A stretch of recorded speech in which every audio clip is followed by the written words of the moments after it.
Good morning.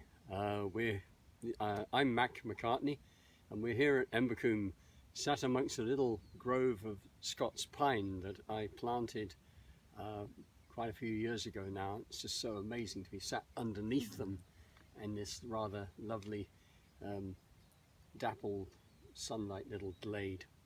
And I'm together here with Colin Campbell and Angharad Wynne, and both friends of Embercombe who are over here assisting with Pat McCabe in the running of a program called Tending Our Sacred Roots. Embercombe in the last year has chosen to hoist a new flag under which we are now continuing our journey, and that flag is the flag of rewilding. So I wanted to ask you both what rewilding means for you. Well, I suppose for me, the starting place is to almost ask the question: what is in contrast to that, what is domestication?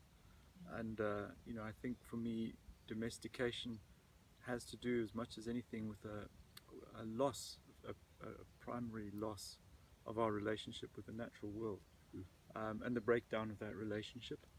And so for me, rewilding is in a sense the regathering and the tending to the relationship, the lost relationship, the broken relationship we have with the natural world, and refinding what living in a world, a relational world beyond the mere collective of the human, to incorporate the rest of the natural world would look like. And I think then the wildness inherent in that is expressed in that relationship, in the manner in which we find ourselves informed by that relationship.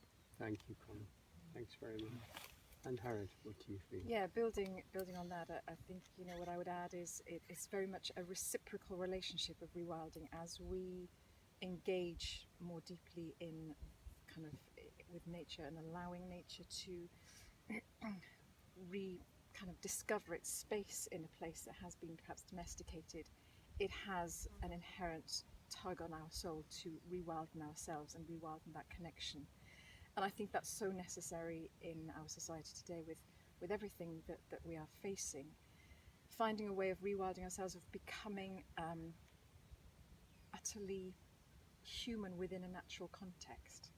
Again, going back to our more primal selves, not in a kind of in a caveman kind of way, but looking deeply at what it is to be human and in connection with nature, to re-find our voice, to re-find our gifts, and to acknowledge the gifts of every human that is born, rather than implanting what society feels it needs our children to know. So nurturing them to their gifts, nurturing them into play, nurturing them into an exploration of the wild and their own creativity, and nurturing all humanity in that ways, even through to supporting our elders to become elders in their full context.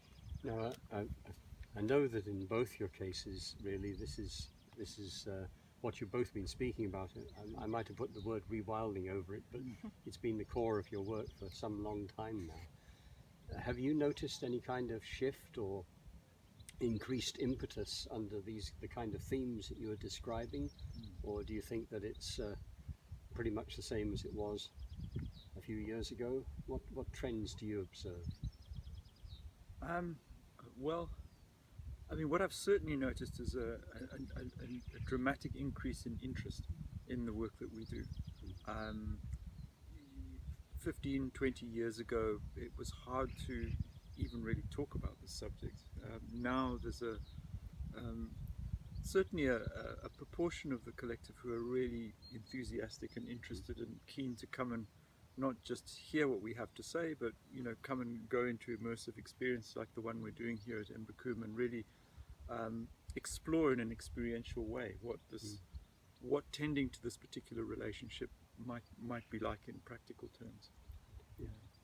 That there is a kind of a growing returning to nature. I think humanity has got, especially here in the West again, we've gone so far on, pulled the elastic of our relationship with nature so far that people are feeling at a point of real disease. We know that people in the cities have a higher rate of suicide, higher rate of dis-ease than anywhere else, and there is a turning back to looking for where is the medicine, and people are just encountering and noticing that when they're in nature there's a positive effect. And it helps that even things like the Health Service in Scotland is prescribing time in nature now as something that is beneficial. And so I think the kind of the deeper connection with nature, people are filtering through and really searching. And I'd like to think that when we look back upon this time in 200-300 years, hopefully we'll have that time on this earth at least, that we will think of it as a time of returning, remembering something that was lost, and it's a kind of a great turning back to nature and to that connection, that vital human connection. Well, thank you both very much. I think I heard the gong go a short while ago. Yes. For us to gather as a morning circle, which we were meant to be at. So thank you so much, Yeah. and we say goodbye. Thank you, Mac.